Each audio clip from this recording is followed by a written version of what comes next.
Seseorang yang telah menjadi korban penyalahan narkoba haruslah segera diberikan penanganan khusus pada sebuah tempat rehabilitasi.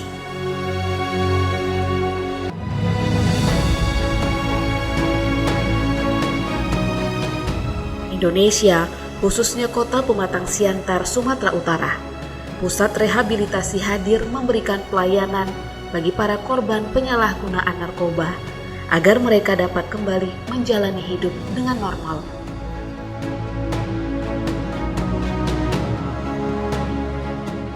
Salah satunya adalah Yayasan Rehabilitasi Mercusuar Doa yang telah bekerja sama dengan Badan Narkotika Nasional Kota Pematang Siantar di Sumatera Utara.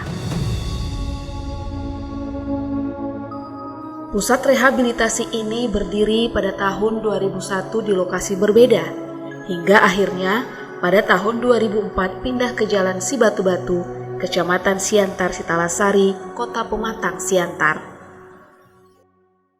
Jadi seluruh bangunan awalnya itu 2005. Baru tahun 2009 kita berbadan hukum, terdaftar di Kementerian Hukum dan HAM. Juga kita terdaftar di pemerintah Kota Pematang Siantar melalui Dinas Sosial Siantar. Dan selanjutnya juga kita bekerja sama dengan Badan Narkotika Nasional Kota Pematang Siantar sampai dengan saat ini.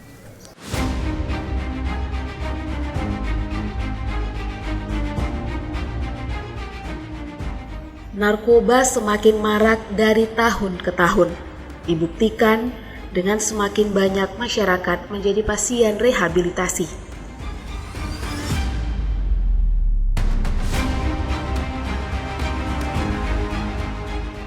Selama saya di sini, dalam 5 tahun terakhir meningkat ya. Jadi sekitar 5 tahun yang lalu kita masih ada di kisaran 120 orang, 125 orang pasien.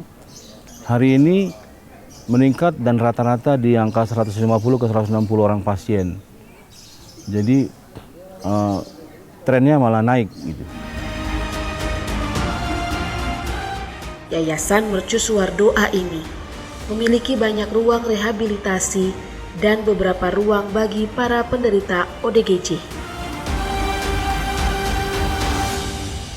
Selain narkoba, korban narkoba, kita juga merehabilitasi orang-orang dengan gangguan jiwa ODGJ. Jadi setidaknya ada 5 ruangan besar. 1 ruangan khusus untuk putri. Sebenarnya di putri itu ada sub lagi, ada 2 ruangan lagi. Yang 1 untuk korban narkoba, yang 1 ruangan besar untuk gangguan jiwa, yang 1 ruangan khusus untuk gangguan jiwa yang parah gitu, yang agak berat. Baru ada 1 ruangan khusus laki-laki untuk narkotika. Itu ada subnya lagi, ada 2 lagi ruangan kecil untuk ruang isolasi. Baru ada ruang untuk ODGJ yang ringan, ODGJ yang sedang, dan ODGJ yang berat.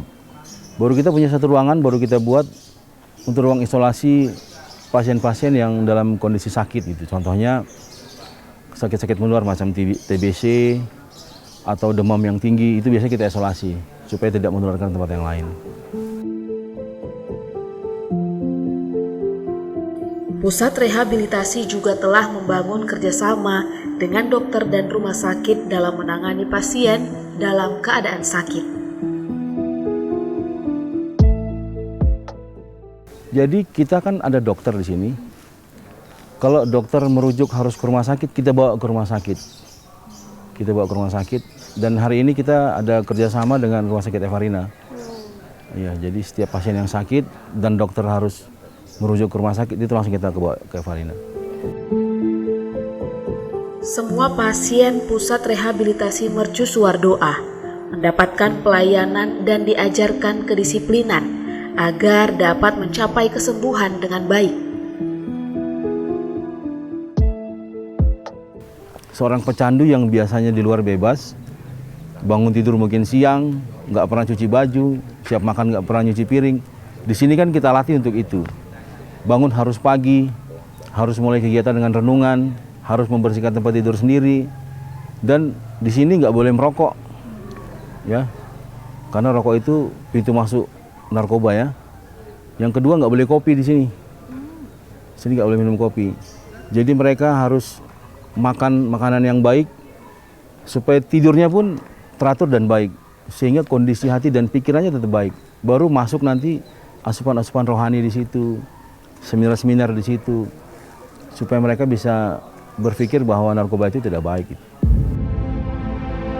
Namun demikian, tekad dan kemauan yang kuat haruslah dimulai dari diri sendiri agar dapat terhindar dari jerat kejahatan penyalahgunaan narkoba.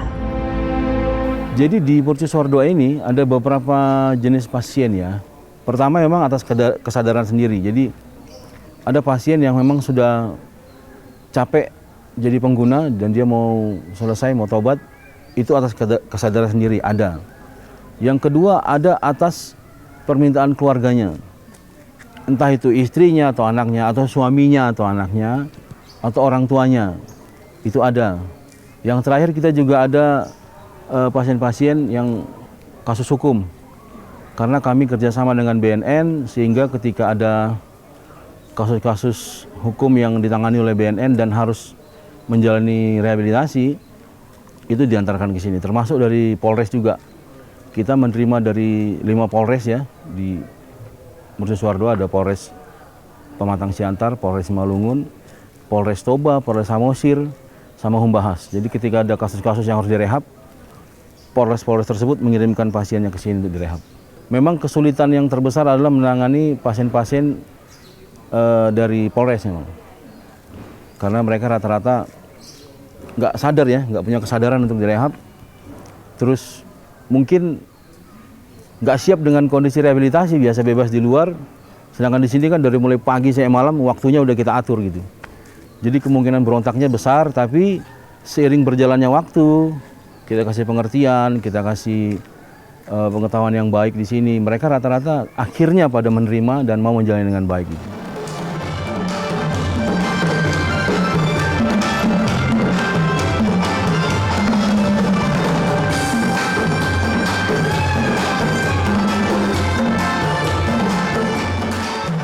Yayasan Mercusuar 2 memiliki banyak kegiatan. Diharapkan pada akhirnya dapat membantu para pasien mampu lepas dari kebiasaan buruk dan tentunya menjadi anggota masyarakat yang produktif.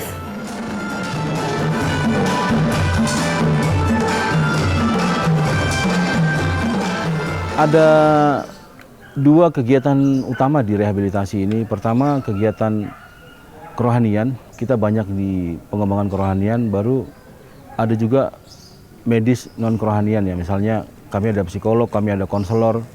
Jadi dari mulai pagi mereka bangun tidur harus renungan pagi. Kita ada siraman rohani renungan pagi di pagi hari, baru beres-beres tempat tidur, pembersihan kamar dan lain-lain, sekaligus membersihkan diri.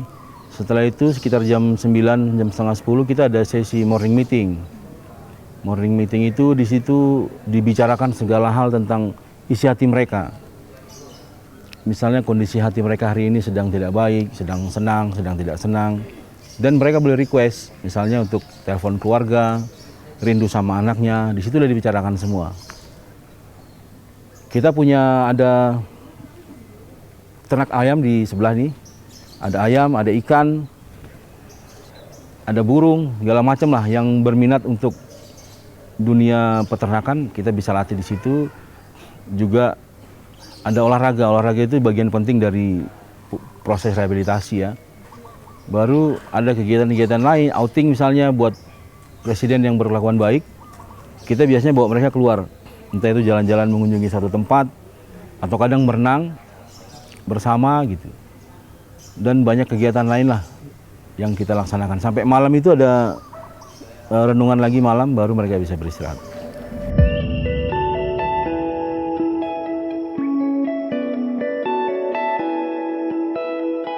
Yayasan Mercusuar 2 hadir sebagai pusat rujukan pelaksanaan rehabilitasi bagi penyalahguna atau pecandu narkoba yang mengutamakan visi misi BNN dan terapi secara psikologi juga religi.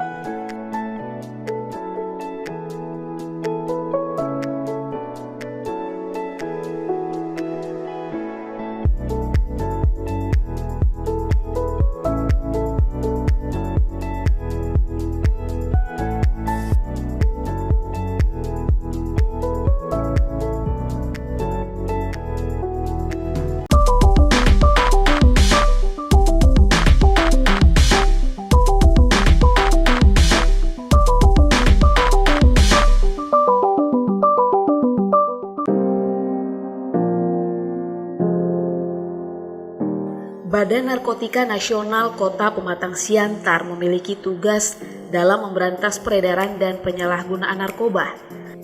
Dan Pusat Rehabilitas Mercusuar Doa bermitra dengan BNNK Kota Pematang Siantar.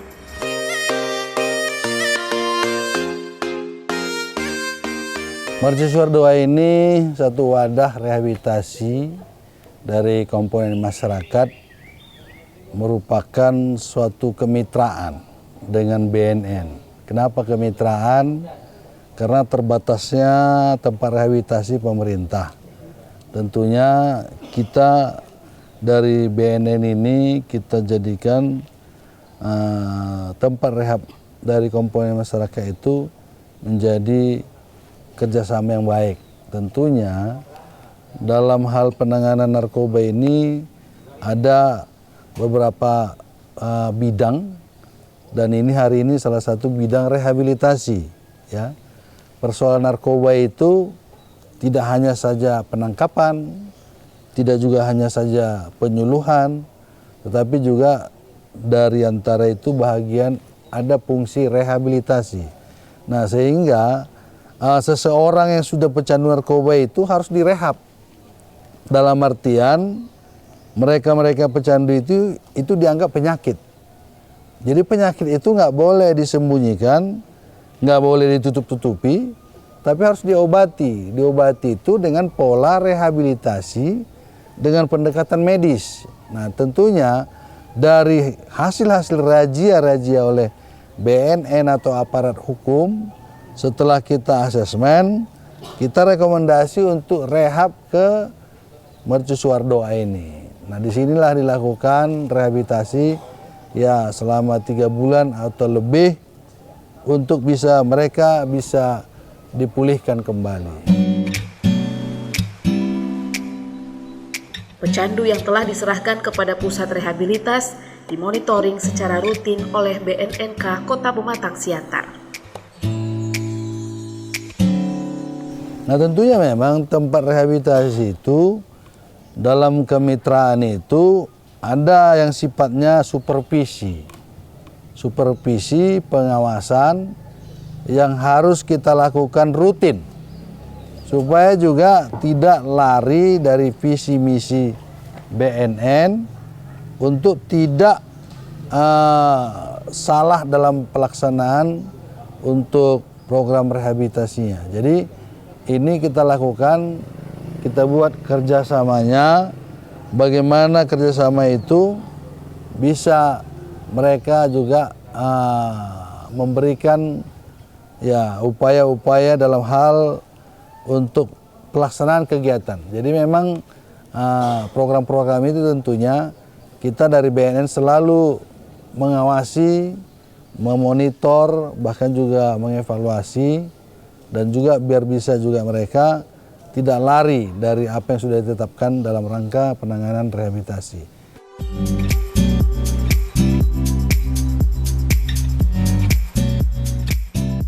Pasca para mantan pecandu dan pengedar menjalani rehabilitas, BNNK Pematang Siantar tetap melakukan komunikasi dan pendekatan.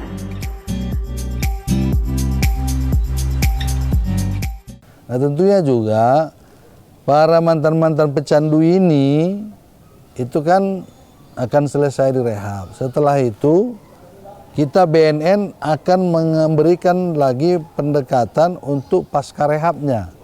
Jadi pasca rehab ini tentunya bisa kita salurkan, mereka itu bisa kita buat pelatihan-pelatihan yang akan berorientasi kepada dunia kerja, dunia usaha, untuk nanti kembali ke masyarakat dia sudah menjadi masyarakat yang produktif dia. Jadi kita kasih pelatihan dan kita buat lagi kerjasama dengan BLK, Dinas Tenaga Kerja. Jadi mereka dilatih selama 30 kali pertemuan, nanti akan mereka diberikan sertifikat dan nanti mereka sudah bisa membangun usaha seketika selesainya program rehabilitasi, dan BNN akan melakukan upaya untuk program pasca rehabnya dengan pendekatan vokasional dari BLK yang ada di pemerintahan maupun di swasta. Itu dia.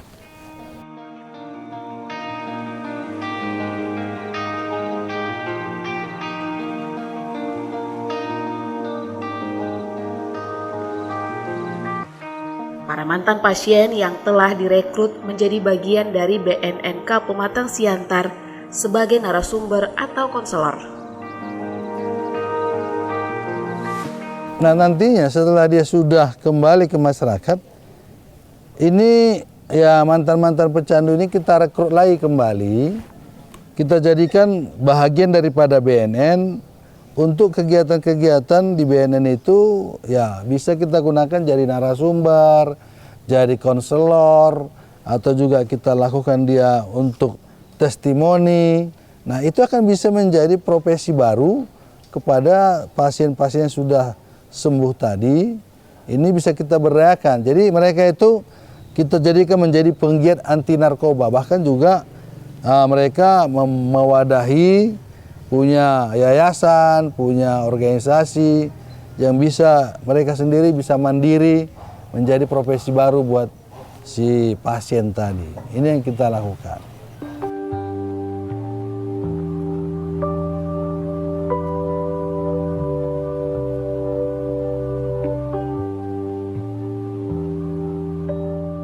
Tidak tertutup kemungkinan bahwa mereka dapat kembali masuk ke dalam lingkaran penyalahgunaan narkoba.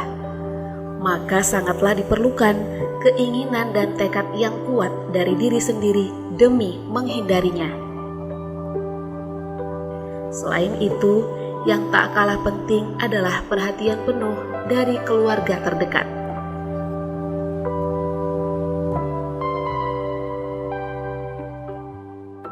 Nah itu memang selalu terjadi, ya selalu terjadi. Bahkan orang ya rehab itu sebenarnya harus ada kemauan sendiri. Jadi kalau nggak ada kemauan sendiri, itu bisa relapse, bisa kambuh berkali-kali. Mungkin ada yang sudah 3 kali, 4 kali. Nah jadi harus ada 80% kemauan sendiri untuk berubah. Nah berikutnya juga keluarga harus juga memberikan perhatian kepada ini si pasien ini, bagaimana dia diperhatikan selalu, termasuk kasih sayangnya juga, terus juga perhatiannya, jangan didiskriminasi dia. Kalau dia didiskriminasi dia, pasti dia akan direbut para pecandu-pecandu atau bandar-bandar narkoba, dijadikan kurir lagi. Jadi keluarga tentunya harus juga punya peranan ketika dia sudah selesai rehab, itu nggak bisa cukup hanya dibiarkan seperti itu, tapi harus dia diberikan pendekatan lebih intens, diberikan usaha-usaha, juga diberikan motivasi lah. Jadi supaya dia tidak lagi kembali menjadi penyalahguna narkoba.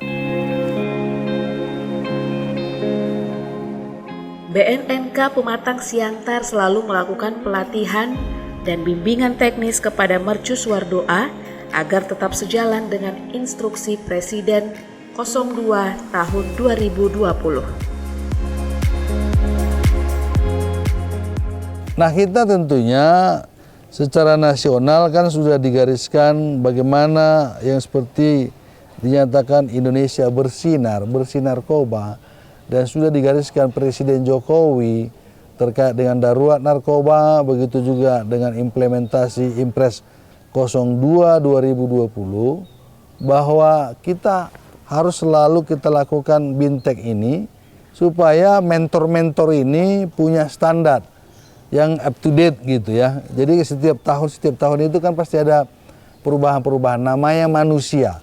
Manusia ini bisa setiap saat itu berubah pola berpikirnya dengan kemajuan-kemajuan teknologi ini.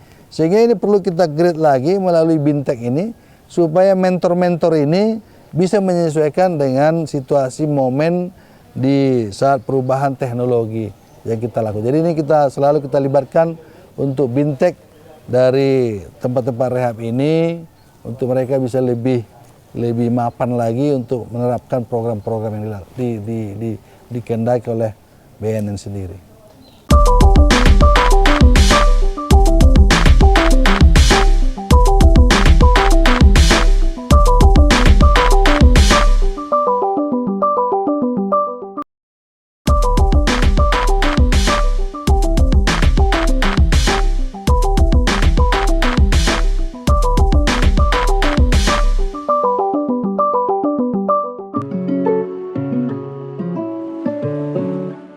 mereka rehab itu kan seolah-olah animonya, rasa takut itu berlebihan.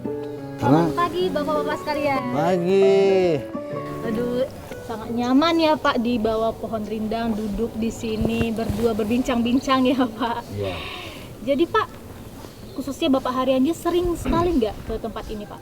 Ya, saya sering juga ke Mercusuar Doa ini, dan juga dari divisi rehabilitasi BNN Kota Hamatang Siantar itu rutin, baik itu untuk penghantaran pasien, baik untuk supervisi, baik itu yang berkaitan dengan binteknya, ini selalu kita lakukan secara rutin bersama-sama. Mungkin Pak Roni gimana nih memandang Bapak Haryanja yang sering kesini, katanya ini sering banget, malahan sebulan lebih dari 3 kali bisa gitu. Pak aja kalau kesini udah kayak di rumahnya aja. Di rumahnya aja ya. Kemana masuk artinya. Iya. Biasanya dari BNNK sendiri berapa kali sih Pak minimal ke sini? Ya nggak ada batasan, pokoknya ada ide baru, saya datang ke sini, ya saya ajak untuk diskusi, membangun suatu program, ya, bagaimana supaya masyarakat ini mereka merasakan kemitraan BNN dengan Mercusuar Doa. Jadi artinya bagaimana masyarakat itu percaya pecandu narkoba itu harus pendekatan rehabilitasi itu yang lebih efektif, ya, bagi pecandu-pecandu ini sudah pemakai rutin, ya. Tanpa direhab itu tidak akan bisa juga menyelesaikan. Mungkin ya kalau dia pemakai pemula itu mungkin masih bisa pendekatan religius, ya, doa ataupun pendekatan secara kekeluargaan. Tetapi kalau sudah pakai rutin itu nggak ada alasan. Jadi memang harus kita rehabkan lah. Jadi jangan dulu ditangkap dulu sama aparat hukum baru teringat untuk direhab. Kan anak kita ini kan menjadi kebanggaan, ya, seperti orang kita Batak, anak kokido hamuraun katanya. Jadi buat apa anak ada tapi anaknya itu mengancam orang tua, yang bahkan membunuh orang tua. Jadi bukan makin membuat kita bahagia sebagai orang tua, tapi kita harapkan bagaimana anak mulai dari kecil itu bisa diawasi. Kenapa ketika dewasa nggak bisa diawasi? Berarti ada pola yang hilang dalam rangka untuk pendekatan hubungan antara orang tua dengan anak-anak kita. Ya, khususnya kepada ibu-ibu itu harus menjadi tanggung jawab. Karena ibu-ibu yang lebih paham karakter keluarga. Kalau bapaknya mungkin sibuk cari uang, sibuk kerja, tapi untuk ibu-ibu, kalau semua ibu-ibu melakukan ini, saya yakin narkoba ini tidak akan ada lagi di dunia ini. Ya? Keluarga lah. Iya, Keluarganya cocok. harus lebih intensif, Proaktif. ya, proaktif Iya. untuk anaknya sendiri. Karena ini kan narkoba ini kan sudah ibaratnya kan ya sudah penyakit masyarakat. Masyarakat itu dalam arti adalah keluarga. Jadi kalau ada keluarga ini kan masyarakat. Jadi jangan kita salahkan lingkungan. Tetapi yang kita salahkan itu kita sebagai orang tua. Udah sejauh mana kita melakukan upaya untuk mengawasi anak-anak kita tidak terjebak narkoba. Mungkin dari pihak rehabilitasi Mercusuar Doa ini, bagaimana sih ke mentor-mentor yang bakalan membimbing pasien-pasien di sini? Adakah persyaratan-persyaratannya Pak? Iya, semua konselor yang sekarang menangani pasien narkoba sudah bersertifikasi. Jadi karena kerjasama kami dengan BNN, konselor kami disekolahkan oleh BNN. Jadi sudah ikut pelatihan-pelatihan. Bahkan salah satu konselor kami itu sudah job training di Lido, dulu di bawah BNN. 4 bulan dia di Lido sebagai residen dan belajar di sana. Datang ke sini sudah komplit ilmunya. Puji Tuhan tuh karena BNN juga yang menyekolahkannya gitu. Ya. Jadi untuk kayak peraturan untuk pasien-pasiennya dari BNN kah? Semua literasi, semua petunjuknya kami dari BNN. Jadi kami betul-betul dibimbing baik teknis maupun non teknisnya dari BNN. Jadi tidak ada kami melakukan kegiatan di luar apa yang BNN telah tetapkan. Gitu. Kalau pasiennya yang ada di sini kebanyakan dari daerah mana aja nih Pak? Yang pasti dari sekitaran Siantar Simalungun, ada juga dari Medan, dari daerah Pekanbaru ada juga, bahkan terakhir kami ada dari Jawa, dari Cikarang, dari sana dari ke sini. Karena mungkin karena pengaruh media sosial ya. Jadi bisa dibaca atau dilihat oleh semua orang dimanapun, dan mereka cari informasi dan akhirnya dibawa ke sini. Jauh ya dari Cikarang sana Jauh. ke sini. Kami pernah jemput pasien ke Jakarta juga. Wow, berarti luas juga ya Pak, pasien-pasien yang datang ke sini gitu. Iya, beragam. Beragam sekali. Jadi Pak, untuk pasiennya tersebut, apakah setelah mereka sembuh nih, dinyatakan sembuh, masih ada pengontrolan dari pusat rehabilitasinya? Tetap kami komunikasi sampai 1-2 bulan, bahkan kadang sampai 3 bulan kita komunikasi dengan keluarganya atau dengan si pasien, kita pantau ya.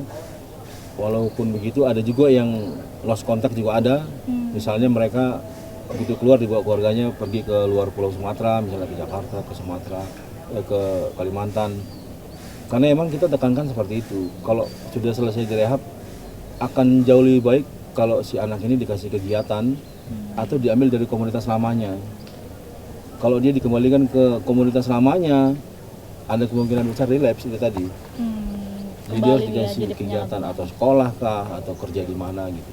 Udah cukup nggak tempat-tempat seperti pusat rehabilitasi ini di Pematang Siantar ini? Atau perlu tambahkan lagi nih Pak? Ya harapan kita memang bahwa tempat rehab itu saya pikir itu perlu.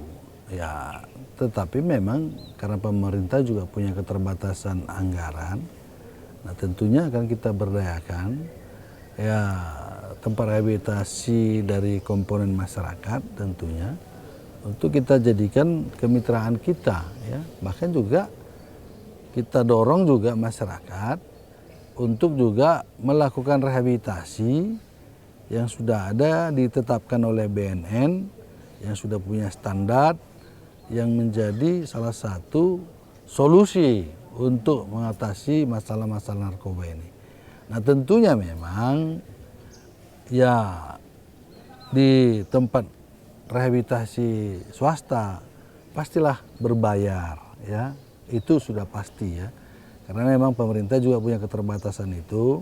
Nah tentunya ya biaya itu sudah menjadi aturan di tempat rehabilitasi ini. Tinggal lagi bagaimana orang tua harus ya berupaya. Tetapi kalau orang tua juga separuh hati, ya mungkin anaknya juga nggak bakalan dia bisa direhabilitasi di sini. Dan di sini kan rehabilitasi ini sudah banyak dilatih di tempat rehabilitasi di sini. Ya. Banyak pelatihan-pelatihan yang dilakukan oleh Mercusuar Doa. Dan kita akan combine juga nanti ke depan pelatihan itu dengan BLK yang dari Dinas Tenaga Kerja untuk juga memberikan penguatan untuk membangun usaha untuk dia nanti bisa kembali ke masyarakat menjadi masyarakat yang produktif. Itu dia. Jadi kalau kita pemerintah juga enggak membuat upaya-upaya untuk penanganan rehabilitasinya, ya saya pikir narkoba itu setiap tahun akan meningkat ya. Tentunya memang kita ya mendorong pemerintah untuk mendukung terbitnya Instruksi Presiden 02/2020 supaya semua kementerian lembaga bersama-sama untuk bisa melakukan upaya untuk pencegahan pemberantasan rehabilitasi penyalahgunaan narkoba ini. Nah, tentunya harus juga bisa menggunakan anggaran daripada APBD-nya. Ya, makanya kita dorong bagaimana setiap bupati wali kota itu membuat perda tentang penanganan narkotika. Tanpa ada perda itu tidak akan bisa mengatasi masalah-masalah narkoba di wilayah masing-masing. Kita juga sebagai masyarakat Kota Pematang Siantar, kita harapkan ya wali kota kan sebagai orang tua kita. Nah, harus juga diupayakan bagaimana bisa pemerintah melakukan penanganan narkoba. Mungkin rumah sakit ataupun mungkin Pemko Kota Pematang Siantar belum bisa membangun rehabilitasi. Ya silahkan dibuat anggarannya untuk rehabilitasi ditempatkan di Mercusuar Doa, kan sama saja. Ya. Jadi tidak mesti harus membangun tempat rehabilitasi miliknya Pemko, tetapi anggarannya disiapkan. Semua OPD itu siapkan anggarannya. Kalau ada kemitraan stakeholdernya OPD yang sudah menjadi kasus narkoba, ya coba dialokasikan biaya untuk rehabilitasi. Ya diposisikanlah di tempat rehabilitasi Mercusuar Doa. Terakhir nih, untuk pusat rehabilitasi ini nantinya, Ya, harapan kami tentunya masyarakat semakin sadar ya bahwa pecandu harus direhab. Nggak perlu malu karena kita akan tangani dengan program-program yang baik yang memang sudah diuji utamanya oleh BNN. Deteksi dininya memang harus di keluarga. Jadi orang tua, khususnya ibu tadi ya kata Pak Arianja, harus paham betul perubahan pola perilaku anak-anaknya. Karena ketika seseorang mulai menggunakan narkoba, maka akan terjadi perubahan pola perilakunya, kebiasaannya berubah. Contohnya yang dari biasanya jam 9 dia udah tidur, ini jam 11 masih di luar rumah. Kan terjadi perubahan pola perilakunya. Nah, itu mulai harus was-was keluarga. Betul harus dites urin, kalau tes urin nggak bisa ngelak lagi, hasilnya pasti akurat. Nah, BNN kan selalu buka diri nih. Jadi kalau ada keluarga yang mencurigai atau bahkan sudah pernah tangkap basah anaknya, keluarganya pecandu narkoba, silakan ke BNN. Nanti BNN akan menanganinya sesuai dengan prosedur yang berlaku. Kami siap apabila BNN percaya kepada kami untuk direhab. Itu kira-kira. Mungkin harapan untuk pemerintah kepada pusat Saya rehabilitasi. setuju sekali dengan apa tadi pernyataan Pak Arianja ya. Memang yang kami rehab ini kan warga Siantar sebetulnya.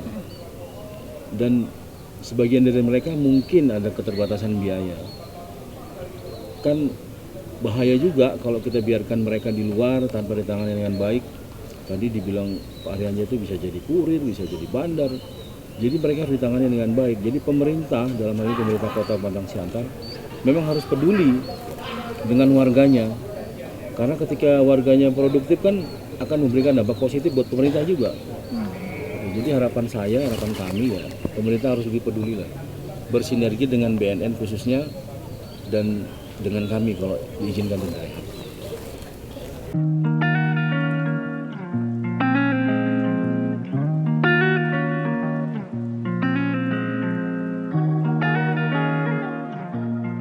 Dalam proses penyembuhan pasiennya, Pusat Rehabilitasi Mercusuar Doa ini mengutamakan pendekatan religius dan psikologis.